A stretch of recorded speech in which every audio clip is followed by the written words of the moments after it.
আসসালামু আলাইকুম সুপ্রিয় দর্শক, কেমন আছেন সবাই? আশা করছি ইনশাআল্লাহ সকলেই ভালো আছেন। আজকের ভিডিওতে আমরা কথা বলবো বেলারুশ সম্পর্কে। আমাদের কাছে প্রতিনিয়ত বেলারুশ সম্পর্কে অনেক ধরনের প্রশ্ন কিন্তু অনেক ভাইয়েরা করে থাকেন। আমরা যেহেতু বেলারুশ সম্পর্কে বেশি ভিডিও আপলোড করে থাকি, সে কারণে বেলারুশ সম্পর্কে আমাদের কাছে জানতে চান। তো আজকের ভিডিওতে আমরা বর্তমানে এখন সর্বশেষ ভিসার আপডেট কী আছে আমাদের কাছে অনেকেই জানতে চেয়েছেন। ভাই, আমি বেলারুশে ফাইল জমা দিয়েছি, আমি সেখান থেকে ইউরোপের সেন্ট্রালের দেশগুলা ইতালি, জার্মান, ফ্রান্স, পর্তুগাল এইসব কান্ট্রিতে বৈধ বা অবৈধ দুইটা সিস্টেমেই সেখান থেকে মুভ করার কোনো ওয়ে পাবো কি না, বর্তমান সময়ে এখন আসলে যদি গেম দিতে চাই এক্ষেত্রে আমাদের কেমন খরচ লাগতে পারে, কেমন সময় লাগতে পারে। এছাড়াও বেলারুশের যেহেতু কোনো টিআরসি কার্ড হয় না, তো এক্ষেত্রে কিন্তু অনেকে জিজ্ঞাসা করে ভাই টিআরসি কার্ডটা মূলত আসলে হয় না কেন, বা টিআরসি কার্ড আসলে না থাকলে সেখানে অবৈধভাবে থাকা লাগে কিনা, মানে বিভিন্ন ধরনের প্রশ্ন আমাদের কাছে কিন্তু এসে থাকে। ঠিক আছে, তো আজকে আমরা বিস্তারিত বিষয়গুলো নিয়ে কথা বলার চেষ্টা করব। অবশ্যই ভিডিওটি স্কিপ না করে আপনারা শেষ পর্যন্ত দেখবেন, অনেক কিছু গুরুত্বপূর্ণ তথ্য আজকের এই ভিডিও থেকে আপনারা কিন্তু পেয়ে যাবেন। যারা নতুন এসেছেন চ্যানেলটি অবশ্যই সাবস্ক্রাইব করে রাখবেন যদি ইউরোপের বিভিন্ন দেশ সম্পর্কে বিভিন্ন ধরনের তথ্য আপনারা জানতে চান। চলুন কথা না বাড়িয়ে আমাদের যে মূল ভিডিও আছে আমরা সেটা স্টার্ট করি। আচ্ছা, ফার্স্ট অফ অল আপনাদেরকে বলি বর্তমানে এখন বেলারুশের ভিসা পরিস্থিতি নিয়ে। দেখেন, আমরা বিভিন্ন এজেন্সিকে দেখছি বর্তমান সময়ে কিন্তু বেলারুশ নিয়ে কিন্তু জোর প্রচারণা চালাচ্ছে এবং তারা কিন্তু কাজ করছে বেলারুশ নিয়ে।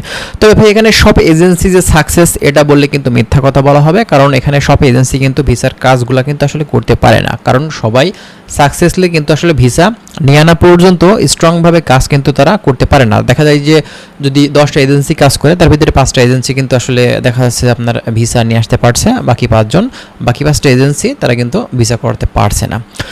তবে একটা জিনিস বলতে হবে, এখানে ভিসা হওয়া না হওয়া সম্পূর্ণটাই কিন্তু আপনার ডকুমেন্টস, আপনার এজেন্সি, আপনার যে কোম্পানি থেকে মূলত আপনার কাগজপত্রগুলো বের হচ্ছে সেই সব বিষয়গুলোর উপরই কিন্তু নির্ভর হয়ে থাকে।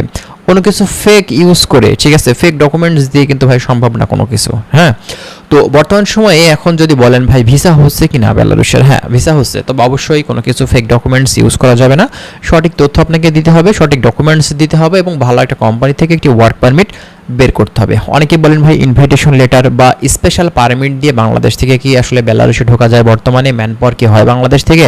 100% গ্যারান্টি, আপনি শিওর থাকতে পারেন। বর্তমানে কিন্তু এখন বেলারুশের ভিসা মূলত আপনার হচ্ছে এই স্পেশাল পারমিট দিয়ে বা আপনার ওয়ার্ক পারমিট দিয়ে বাংলাদেশ থেকে ম্যান পাওয়ার কিন্তু করানো যায় বা হচ্ছে। এবং আপনি যদি স্টিকার করাতে চান পাসপোর্টে, এক্ষেত্রে কিন্তু অবশ্যই ইন্ডিয়া থেকে করাতে হবে, কারণ বাংলাদেশ থেকে স্টিকার হয় না, কারণ বাংলাদেশে এদের অ্যাম্বাসি নেই। ঠিক আছে, এখন আসেন টিআরসি বিষয়ে। অনেকে বলছেন ভাই টিআরসি কার্ড আসলে হয় না কেন, বা আদৌ কি টিআরসি কার্ড করা যাবে না, সেখানে গেলে না হলে কি হবে?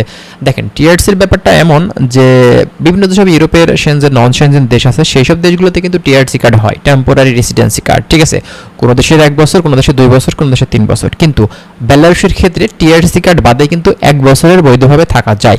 এটা আপনার প্রতি বছরে কোম্পানি থেকে কিন্তু রিনিউ করে দিবে, আপনি সেখানে গেলে কিন্তু থাকতে পারবেন প্রতি বছরে কাগজপত্র করে, কোনো সমস্যা হবে না। এখন কথা হচ্ছে, অনেকেই বলছেন ভাই টিআরসি কার্ড না হলে কি সেখান থেকে অন্যান্য কান্ট্রিগুলোতে মুভ করা যাবে না? দেখেন, মুভ করার যে ব্যাপারটা এটা হচ্ছে ভাই, আপনি বৈধভাবে যেতে হলে অবশ্যই আপনাকে সেখানে টাইম দিতে হবে। টাইম দেখা যাবে যে 1 বছর 2 বছর হবে, তারপরে সেখান থেকে আপনি আপনার যে কোম্পানি আছে আপনি তাদের মাধ্যম দিয়ে কিন্তু অ্যাপ্লাই করতে পারেন, বা দেখা যাচ্ছে ভালো কোনো লয়ারের মাধ্যম দিয়ে অন্য কান্ট্রিতে ট্রাই করতে পারেন। ঠিক আছে, এভাবে কিন্তু অনেক ইনফরমেশন সেখানে গেলে আপনি পেয়ে যাবেন।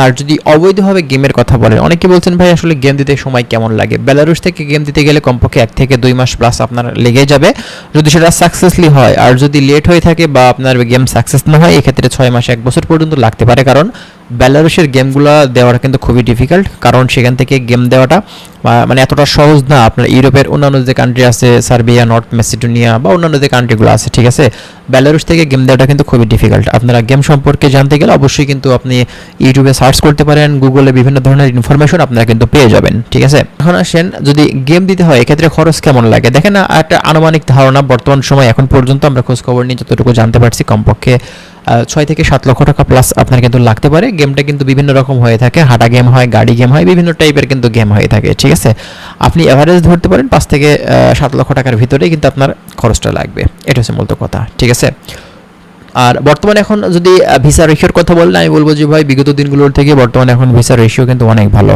আপনারা ভালো মাধ্যম ধরে ট্রাই করুন, অবশ্যই বেলারুশের ভিসা কিন্তু বর্তমান সময়ে আপনারা করতে পারবেন, কারণ বর্তমানে ভিসা এখন হচ্ছে। ঠিক আছে, তো যাই হোক বন্ধুরা, আশা করছি বিষয়গুলো আপনারা ক্লিয়ার হয়েছেন। আরও যদি বিস্তারিত জানতে চান অবশ্যই আপনারা কমেন্ট করতে পারেন এবং আমাদের চ্যানেলটি সাবস্ক্রাইব করে আমাদের সাথেই থাকবেন। ভালো থাকবেন, আল্লাহ হাফেজ।